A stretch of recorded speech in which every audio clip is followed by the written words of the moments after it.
ছেলেদের জন্য লাল কাপড় এবং হলুদ কাপড় পরা নাকি হারাম, এটা কি কারণে জানতে চাই শাইখ। লাল কাপড় এবং হলুদ কাপড় পরা ডাইরেক্ট হারাম বলা কঠিন।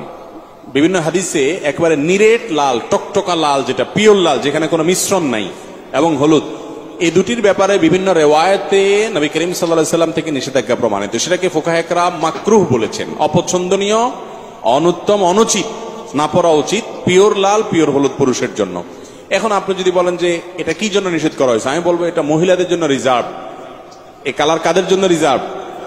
অন্যান্য কালার আপনিও পড়তে পারেন, মহিলারাও পড়তে পারে, আর মহিলারা এই কালার তাদের জন্য স্পেশাল। দিন বা ইসলাম বলে মহিলাদেরকে খাটো করছে কিছু খাটো বুদ্ধির মানুষরা বলে। আপনি দেখেন পোশাক আশাকের ক্ষেত্রে মহিলা যেই কালারের ইচ্ছা সেই কালারে পড়তে পারবে, পুরুষ পারবে না, রেস্ট্রিকশন আছে।